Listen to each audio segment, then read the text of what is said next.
guys. How are you? Good? Can everyone see the screen okay? Okay, just making sure. This is, I think, the biggest screen that I've ever spoken in front of, and I've been on hundreds of college campuses, and so I'm glad we can see these pictures great, because there's actually going to be pictures tonight. And actually the topic of this evening, here for a little bit, like Tamara just said, is we're going to talk about students who changed history. And what's the crazy thing about these students is probably most of us haven't heard of them before. But God used them in incredible ways. And the way that they changed history is actually by joining God in what he was doing with his mission to reach all peoples and all nations. And so that's the topic of tonight. We're going to look at students who joined God in what he was doing, and he used them to change history, which is incredible. But if you're anything like I am and was in college and have been for most of my life, I've kind of always thought, like, man, like, being used by God to do like incredible things, like for history and around the world, like that's like up there. Like I don't know if that's for me. Like that's kind of big. Like I don't know if I can do that. Like would God really use me for something like that? Like I don't know if I can join in on that. You know, like we just think we can't. We don't have the ability to. And when I think of doing something or learning about something that I don't have the ability to do, I think about this time actually back in high school. I remember it was 10th grade, clear as day. I was in biology, second period. Every single day, I would walk into class and I'd sit at this table with these two guys named Pete and Bryce. And we would sit down and the teacher would teach about biology. I don't remember any of it, but I'd sit there and teach. And my two friends, Pete and Bryce, the whole class, every single day, they would just take a Rubik's Cube out of their backpack and start to solve it. You know, a little like multicolored cube that everyone hates and like wants to peel off the stickers and throw away. You're like, this thing is ridiculous. They would literally, every single day, start solving this thing. And I was just like, this is incredible. And so, like, after a few weeks of them doing it, I finally started to work up the courage, and I was like, hey, guys, just teach me to solve the Rubik's Cube. Teach me, like, please. And I just kept begging and begging. And they're like, no, man, you're not ready. I'm like, what does that even mean? Like, what is this? Like, what do you mean I'm not ready? Like, you can do it. Teach me to do it. And they're like, no, man, we can't do it yet. And I'm like, okay, fine. But I was just persistent. I was like, teach me to solve this thing. Teach me to solve this thing. And then finally, one of them broke down and was like, okay, Tanner, I will teach you. Here's what you need to do. You need to go to the store, buy a brand new Rubik's Cube in the box. Don't open it. Bring it to school tomorrow. And I was like, I can do that. And so I go to the store, buy a brand new one, bring it to school the next day. I find my friend, and I sit across the table from him, and I open up my backpack, and I take the box, and I slam it on the table, and I'm like, teach me. Like, this is the moment that I've been waiting for. And I'm like, teach me. And he's like, okay, you ready? And I was like, let's do this. And he reaches across the table, and he actually grabs the box. And then he opens up the box. My friend reaches into the box and grabs the Rubik's Cube. And then he sets it to the side. And I was like, okay. And then my friend reaches back into the box, and he pulls out a piece of paper.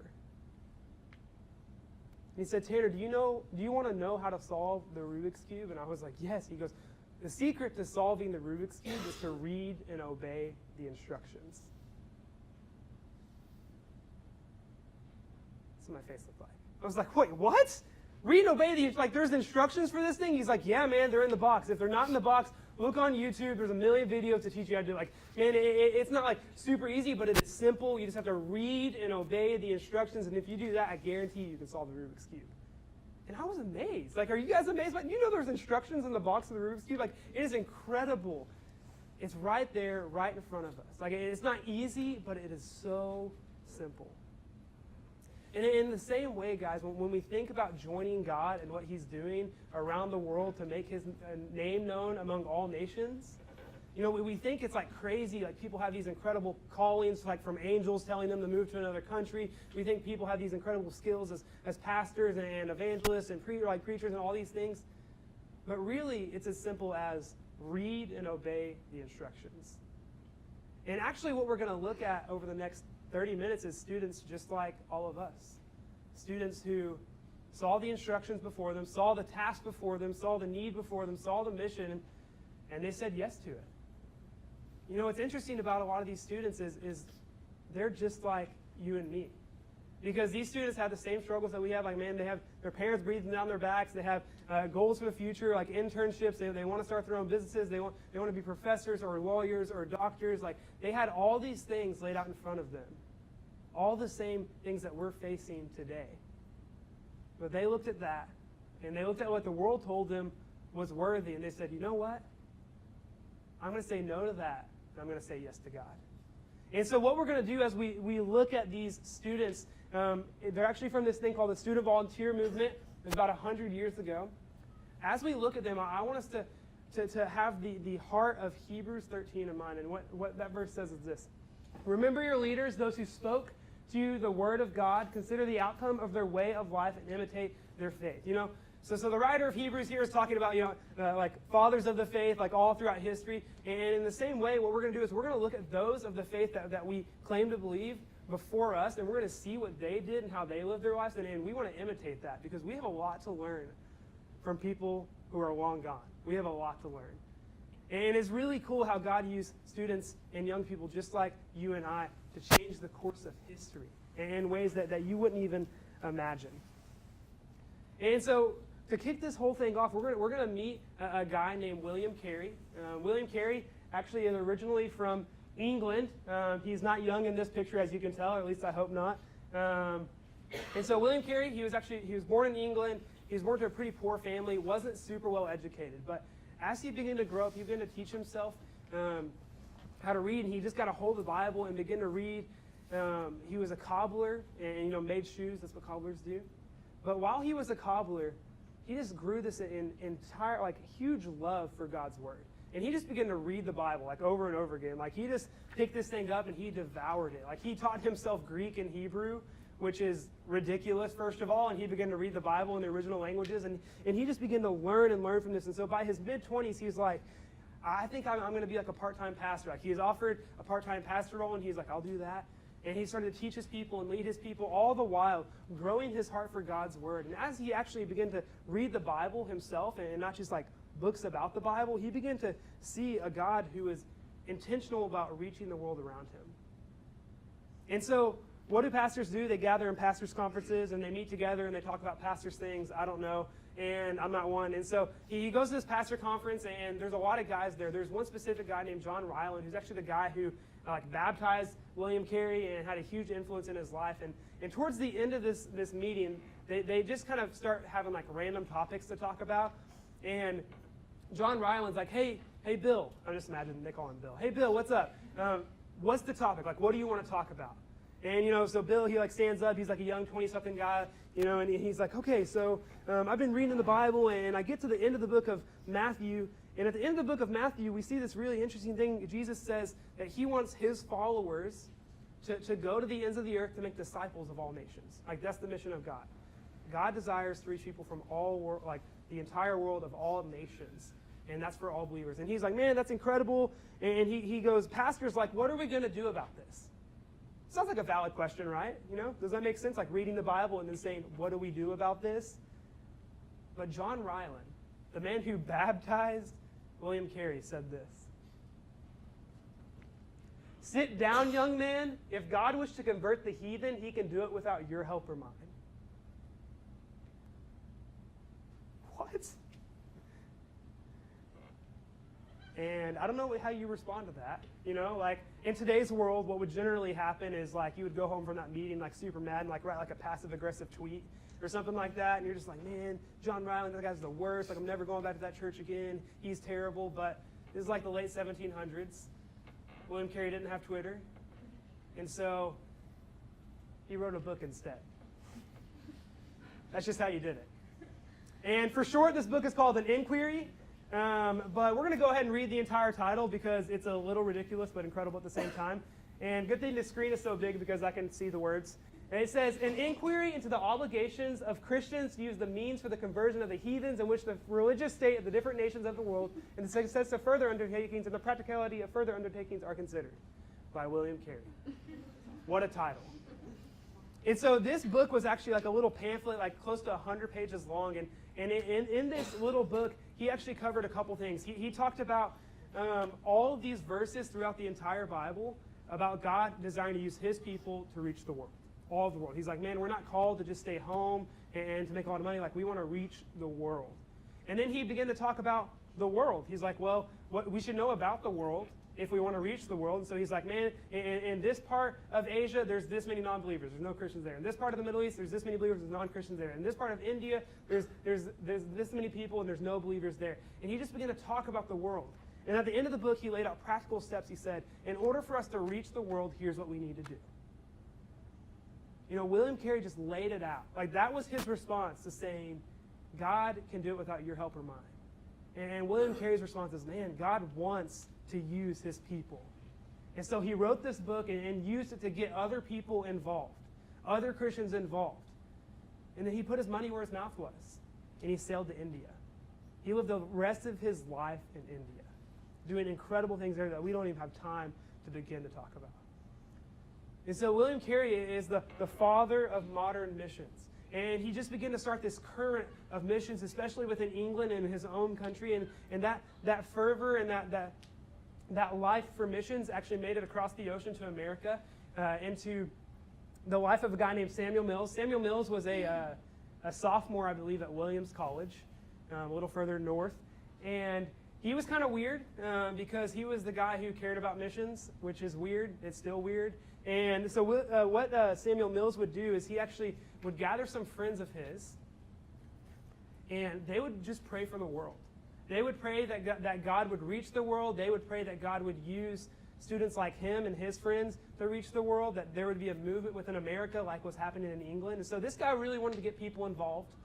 And so what he used as his main book actually was William Carey's book, An Inquiry. We're not going to say the entire title again. And he used that as just like a basis for what they were doing.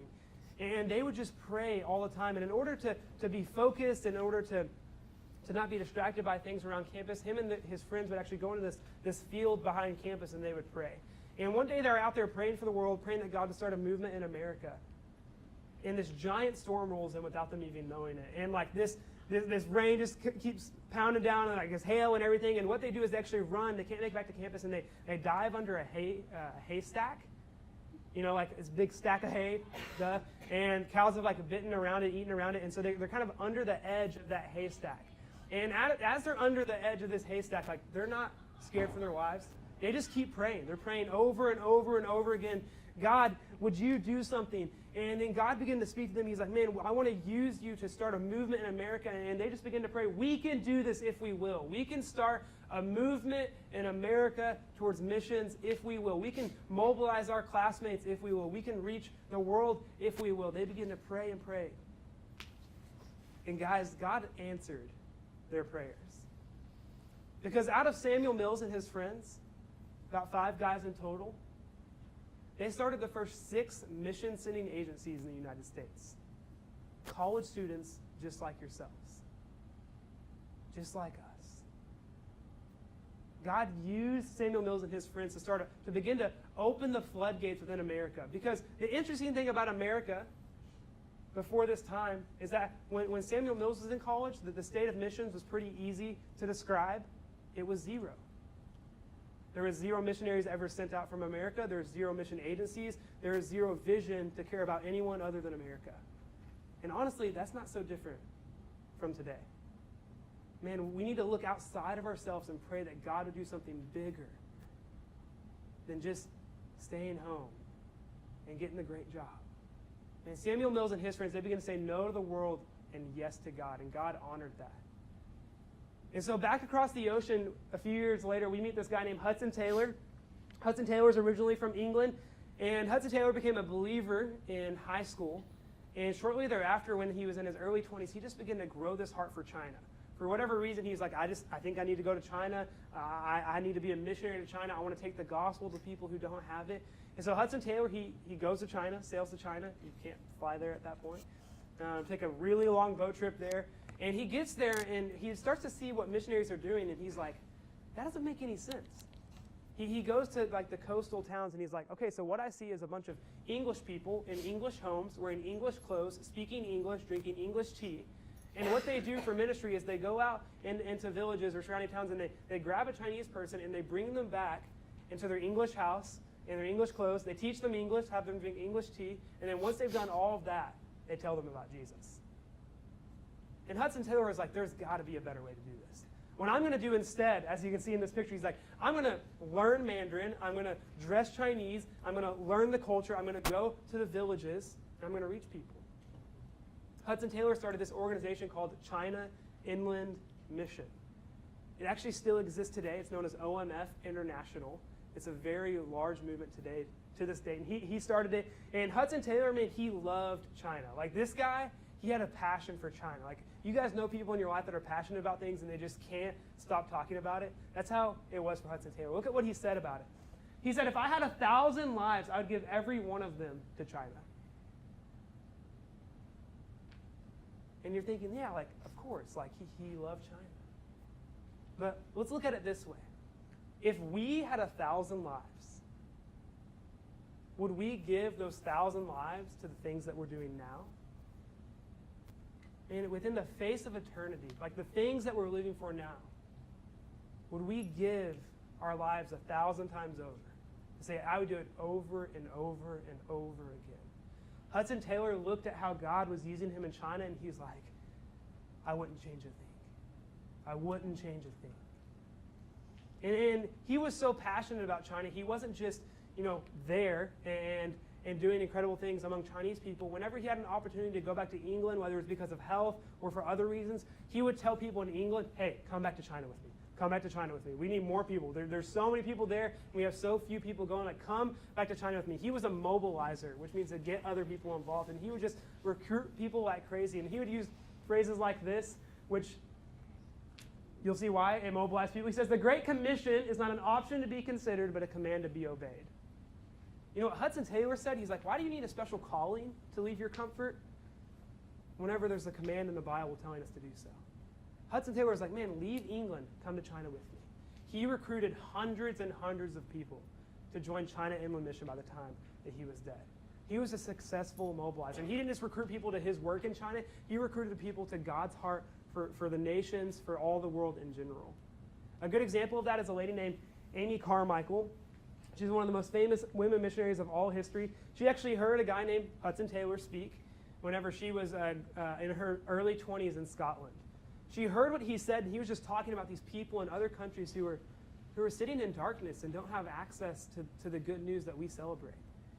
And she was just thinking about how Hudson Taylor was saying that. She goes back to her house that night, and she just begins to journal her thoughts. She begins to journal, and she says this: does it not stir up our hearts to go forth and help them? Does it not make us long to leave our luxury, our exceeding abundant life, and go to them that sit in darkness? As Amy Carmichael thought about her life and the way that she lived things, she thought, man,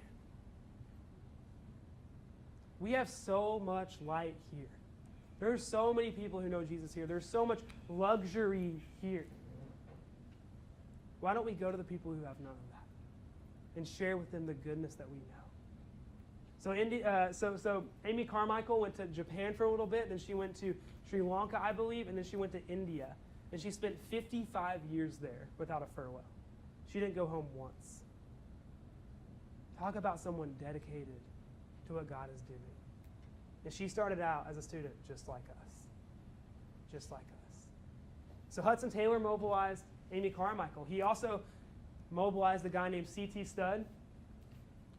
First of all, best name ever. Like, can you imagine if your last name was Studd? Like, I'm always asking my wife, I'm like, can we just change your last name to Studd? Like, that would be incredible. Like, it is incredible. And also, like, check out the sash, the white suits. Like, these guys are just classy. Like, and so C.T. Studd, he's on the left. He's the one in the middle in this picture. And then we have his brother J.K. here. That's his real name, J.K. Studd. Studd J.K. And then we have George here on the left. And so these are the Studd brothers. They were a family of high wealth and prominence within England.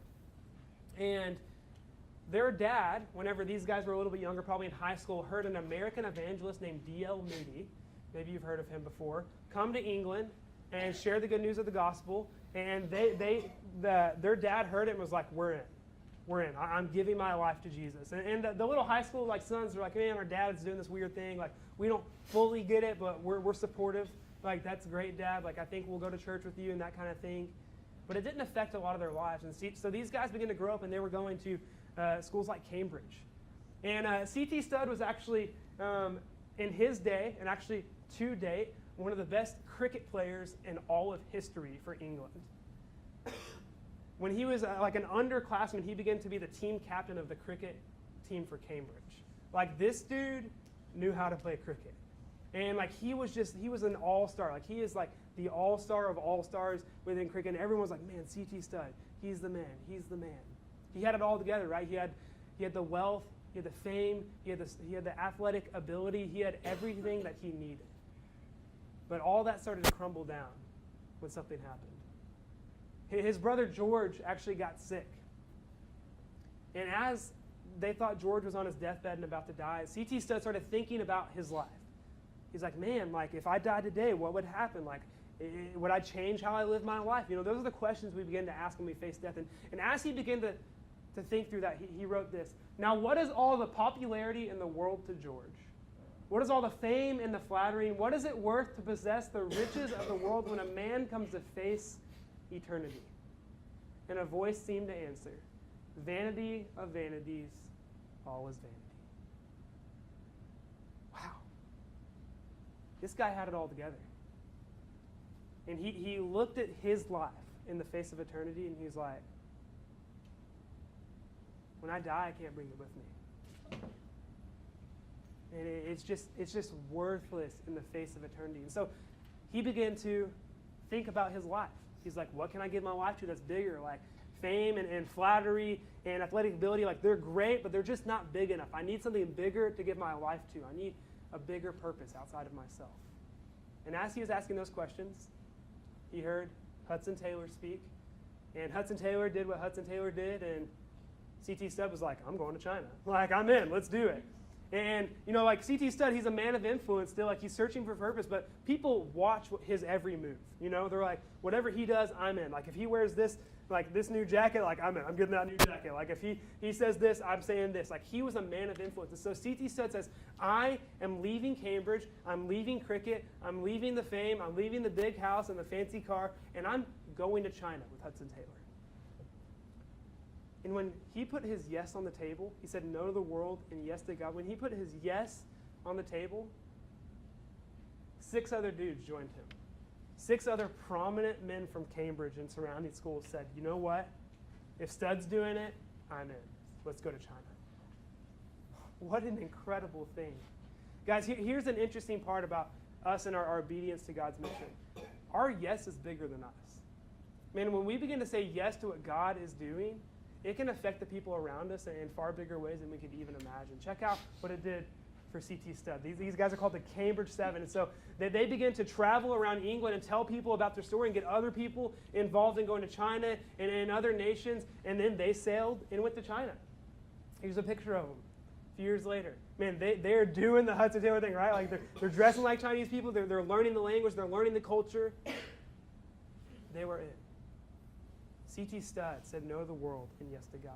And guys, this Cambridge 7 thing was such an influential moment that news began to make its way back across the ocean to America. And people began to hear about this, and they were like, wow, that is incredible. Like, I want to be a part of that. And one of those guys who heard about it was a man named Luther Wishart.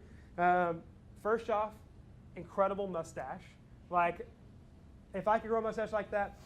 So Luther Wishart, he's actually younger at this point in 1885. But he is basically like a campus outreach staff, like Ned. He was one of the first campus ministry directors in United States history, or probably the first. He worked for an organization called the YMCA. A lot of times when we think of the YMCA, we think of like a dirty pool and a bad basketball league. But that is not what it was back in the day. It's the Young Men's Christian Association. And so he would actually travel around to schools all around America and give like Bible study resources and help disciple and equip young men in college. And Luther Wishart heard about the Cambridge 7, and he was like, man, I long to see a movement like that happen in America. Like, he was a passionate guy. He himself wanted to move to other countries, but he felt that God was telling him, no, get other people involved here before you go. Get people involved. Like, I want to use you to do something bigger than yourself. And not only did Luther Wishart love what the Cambridge 7 were doing in England, he had also heard about a little guy named Samuel Mills, 80 years before him, who went to Williams College, and him and his friends prayed. And the first 6 mission agencies in the United States were birthed out of these guys. And a small flood of missions began to happen from these guys. And Luther Wishart looked at those guys and he was like, man, they're my heroes. What they started, I want to continue to happen. And that event with Samuel Mills became so well known that it was labeled the Haystack Prayer Meeting, which that's exactly what it was, right? They prayed under a haystack. History is really good at naming things. And so the Haystack Prayer Meeting, and Luther Wishart was like, man, what I want to do is I want to go to where Samuel Mills and his friends prayed, and I want to ask God to do it again.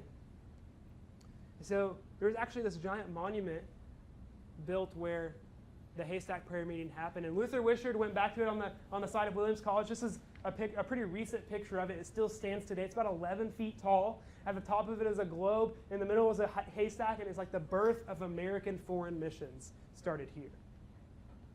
And it's snowing when Luther Wishart goes there, and he gets on his knees, and he begins to pray. Like, this is holy ground for him. Like, this, he is known about Samuel Mills. This is an incredible place. He's passionate about this, and he gets on his knees, he begins to pray. He says, "Oh God, where water once flowed, let it flow again." God, what you did years ago, like, make it happen again. Use me to help this start again. And then he just wasn't praying in general for other people surrounding him. He put his own life on the line here. And he said, "Lord, I am willing to go anywhere at any time to do anything for you." That's a dangerous prayer, right? Like, he put his life on the line. Like, "Lord, I'm willing to go anywhere at any time to do anything for you." Shortly thereafter, Luther Wishart and his friend D.L. Moody, they began to have a conversation, and Luther was like, "I would love to host a 4-week-long summer conference for freshmen and sophomore college guys around the U.S. I want to invite them to Mount Hermon, Massachusetts, and what we're going to do is we're just going to have an entire month of Bible study and prayer and worship and just fellowship, and we're just going to have a good time, and I want there to be this undercurrent of missions. I think we can use this conference to launch a missions movement. But that's not going to be the purpose of it initially, because no one will come. They never do. I just want to tell people they can learn from D.L. Moody, and they'll come." And so Luther Wishart begins to recruit people. Him and his coworker, they split up, and they travel the United States, and they begin to recruit young men from colleges like Yale and Princeton and Harvard. And they just begin to recruit people. And the one guy that they wanted to recruit who wasn't a freshman or sophomore was a guy named Robert Wilder. He was a senior at Princeton. Man, like, it's not like these guys didn't have anything better to do. You know, like, he's a senior at Princeton. He'd actually grown up in India because his dad was influenced by the people who knew Samuel Mills. And his desire when graduating was, "I'm going back to India." He's like, "I'm going to graduate. I'm going to help for a couple years here in the U.S. with my dad with a couple things, and I'm going back to India. I'm giving my life to India. I'm doing the whole India thing." And so when Luther Wishart approaches Robert Wilder, it's like, "Hey, man, I want to give you the opportunity to spend time with a couple hundred college students to recruit them towards missions." You would think that Robert Wilder would leap at that, and he didn't. Robert was like, "No, man, I'm good. I'm graduating. I'm going to India. I'm not gonna go to this conference. I don't want to spend a month in Mount Hermon." And so Luther Wishart was like, "All right, that's not what I was expecting. Like, I thought you'd be all in for this." And so Luther Wishart goes to Robert's sister, Grace, older sister, and I can imagine the conversation going like this. "Hey, Grace, Robert said no, he won't come to this conference to mobilize 100 people towards missions." And she's like, "Oh, he'll be there. You know, he'll be there." And she goes to Robert. She's like, "Robert, heard you said no to Luther. I think you're going to go to Mount Hermon, and here's what I'm going to do. Here's what we're going to do, Robert. We're going to pray every single day from this point until the end of the conference that God would raise up 100 men to say no to the world and yes to God." And Robert was like, "Okay, fine. I'll go. Let's see if God answers this prayer." He goes. And so the Mount Hermon conference starts in Mount Hermon, Massachusetts. It was in the month of July, and there was about 250 students from around 90 college campuses around the U.S. And they came to gain teaching and just wisdom, and all the while there's this undercurrent of missions with Robert Wilder and a couple other guys. And they begin to recruit people saying like, hey, man, Jesus tells us, let's go to the ends of the earth. Let's go to the ends of the earth. Like, what are you doing? No, man, don't be a doctor. Let's go to the ends of the earth. Like, let's do something worth eternal value. Like, let's do it. And they're recruiting, and they're recruiting, and they're recruiting. And there was this tipping point within the summer when a speaker gave a message called "All should go and go to all." All should go and go to all. And that was the tipping point where there just began to be this missions emphasis. And then the final day of the summer conference comes, and they begin to, Robert's like, hey, my sister and I have been praying. Like, I would love, like, anyone who's interested in going overseas, like anyone who's interested in being a foreign missionary, would you meet over here? We're just going to count off. Like, we're just going to have this conversation. We want to count off. I want to see if my sister's right. And they begin to gather people. And gather people, and gather people. And they're like, okay, great. And they're like pinning numbers on their lapels. And they're like, all right, 1, 2, 3, 4, 5. All right. 70, 80. All right, we're getting there. My sister's almost right. 90, 98, 99. All right. God's keeping us humble. 99. And as they're about to close the meeting, one final student walks in and says, I've been wrestling with the Lord.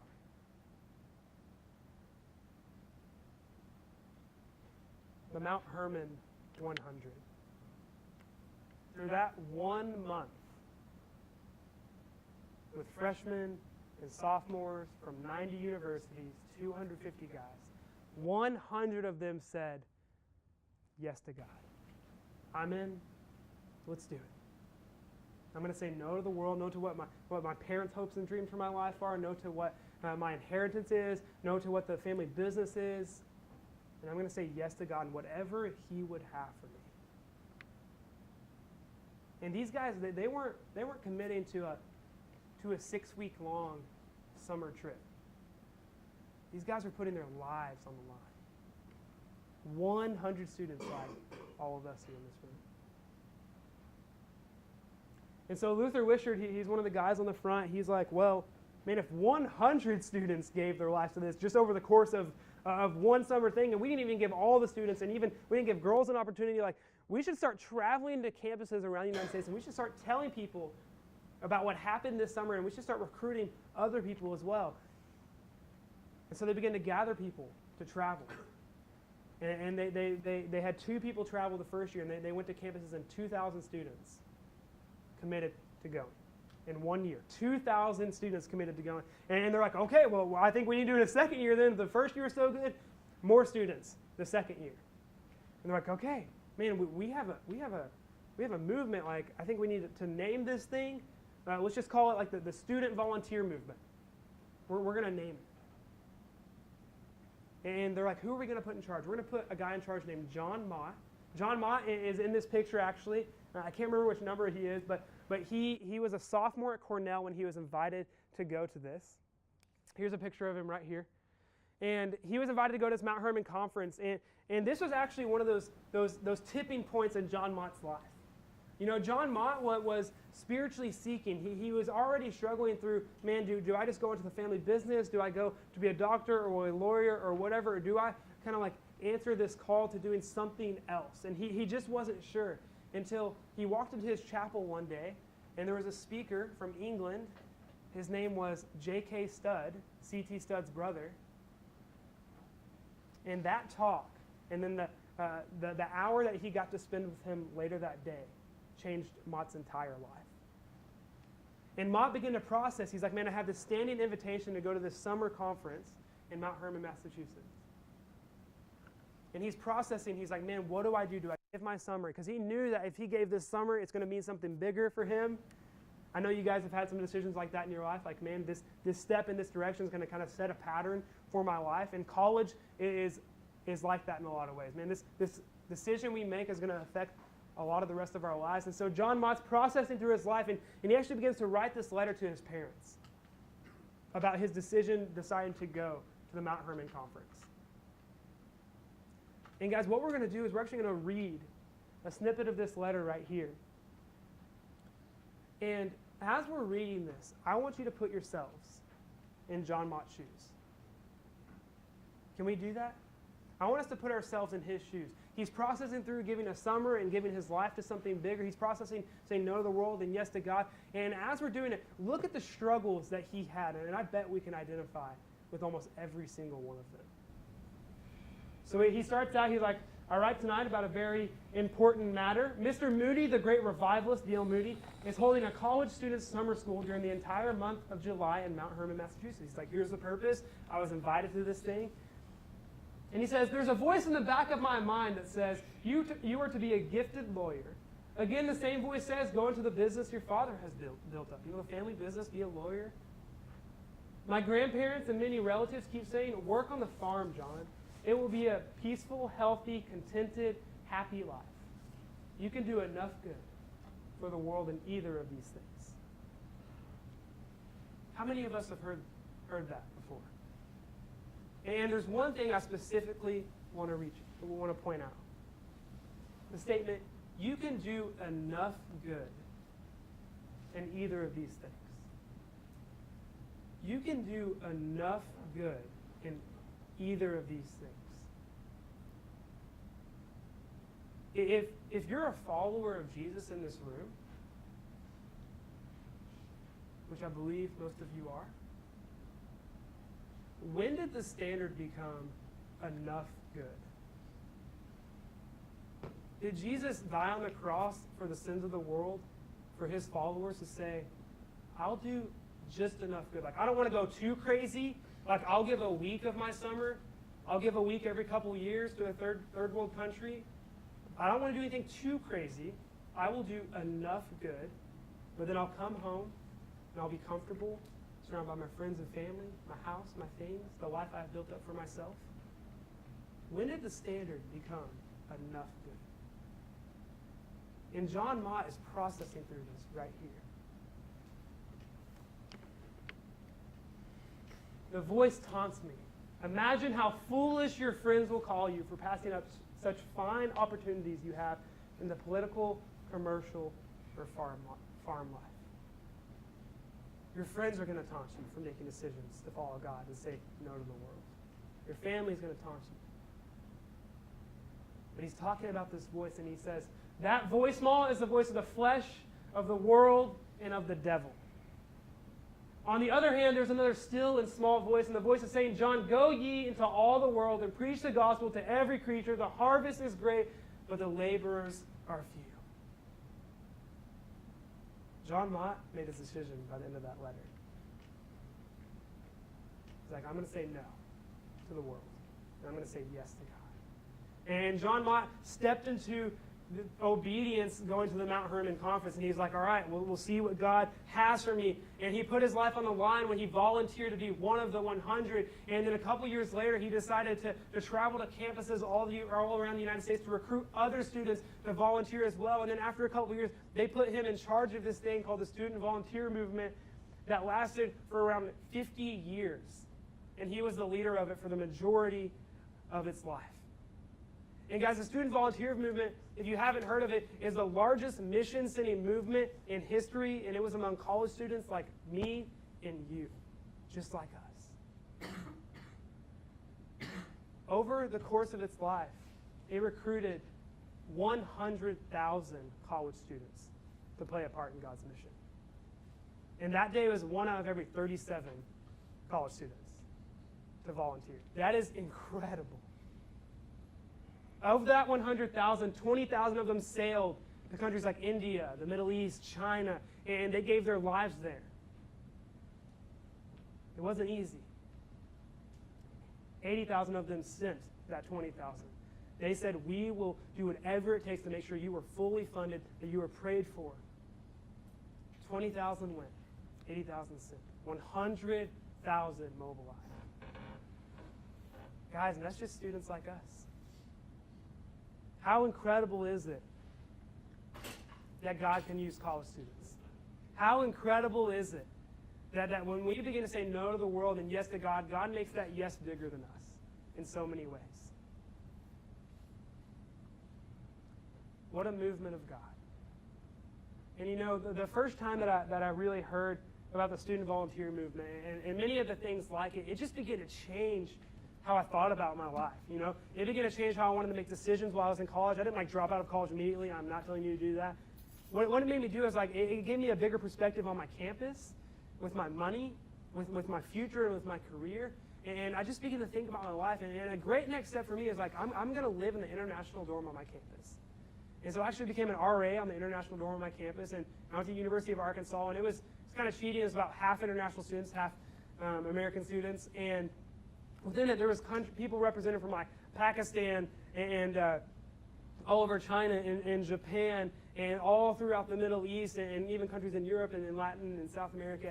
And there's just people from everywhere. And it was incredible. And I remember one specific night that I was doing my rounds as an RA. If you're to summarize the job of an RA, it's to keep people alive.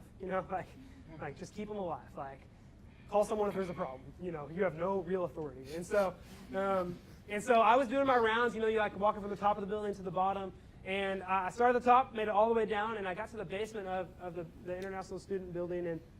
And I walked through the room, and there's a bunch of people hanging out. And then I looked towards the kitchen. There's kind of smoke coming out of the kitchen. And I was like, oh, no. It's I look in the kitchen, and there's a guy named Yasser. He's from Pakistan, and he's cooking. I was like, hey, man, did you realize you're surrounded by smoke? And he's like, what are you talking about? And I was like, that's not how cooking should go. And I was like, we're going to open up the window. He's like, it's freezing outside. It was February and snowing. And I was like, hey, I didn't make the smoke. And so we kind of turned the fan on, get the smoke moving out. And I was like, great. Mission accomplished. Life saved. Here we go. And so I walk out the kitchen and I'm to save other lives. And I make it 30 seconds, no joke, 30 seconds down the hall. I thought I'd solved the problem. I make it 30 seconds down the hall, and the fire alarm goes off. And I was like, because here's the deal about the fire alarm. Once it goes off, you have to follow protocol. As an RA, I had to follow the rules. I had to evacuate the entire building. I had to tell everyone to stand outside to wait for the fire trucks to okay the building. I had to follow protocol. And so within a few minutes, everyone was evacuated. It was a little bit later at night, so people were in their pajamas, half dressed, half awake, super angry, standing in the snow. And these two fire trucks roll up, and we're really close to the fire station, which is great. And these guys all come running at me with their oxygen tanks and their axes and everything. They're like, where's the fire? We need to put this thing out. And I was like, funny thing, I don't think there's actually a fire. You guys can just go back, which wasn't smart, but you guys should go back, not a big deal. And they're like, no, it doesn't work that way. I'm like, what are you talking about? They're like, we have to see the room where the alarm was set off before we can okay the building. And I was like, okay, that makes sense. And so I took a couple of them with me, and we began to make our way down the hall, and then we go down the stairs into the basement. We walk down the hallway, and we turn the corner into the kitchen. And guess what we see? We see a Pakistani student named Yasser, still cooking. He's still cooking. And my job as an RA is to keep people alive. But I was like, I'm going to kill him. It's this is it. Give me your axe. No, I'm just kidding. But I didn't know what else to do, and I just started screaming at him. I was like, Yasser, what is your problem, man? You set off the fire alarm because of your stupid cooking, and you're still standing here cooking. The alarm is still going, you're still standing here cooking. What could you possibly be thinking? And he didn't even know we were standing there, and he was like, oh, hi. And but he heard me ask, what are you doing? And he said something like, I will never forget it. He said, I'm cooking potato kebabs. You kidding me? That is your excuse? Everyone else is staying in the snow, and you're sitting here cooking potato kebabs? And I about lost my mind again. He's like, yeah, I want to try one? And I was like, no! And I was like, okay, fine. And Yasser, what was so interesting about that, what he did is that, he obviously heard the alarm sounding, right? The alarm was blaring, the alarm, you cannot miss a fire alarm. That thing was sounding, the alarm was going off, the alarm was going off and off and off. Even when we got back down there to talk to him, it was still going off in the background, we had to yell to get past it. The thing about the alarm, though, is that he had two choices. He could either, one, respond to the alarm, or two, decide, no, my goal in front of me is way more important. You know, I'm going to stay on my own little mission. I don't care about the alarm. Like, it's my choice, my life, my mission. And guys, we do the exact same thing when it comes to God's mission to reach the world. If we're a believer, we know there's an alarm sounding. We know we should be doing more. We know it should be bigger. We know we should make disciples of all nations. The alarm is sounding over and over and over and over and over and over again. And we have the choice to make. Do we hear the alarm and just focus back in on our own task that we've created for ourselves? Or do we hear the alarm and respond to the alarm? That's the choice before us tonight.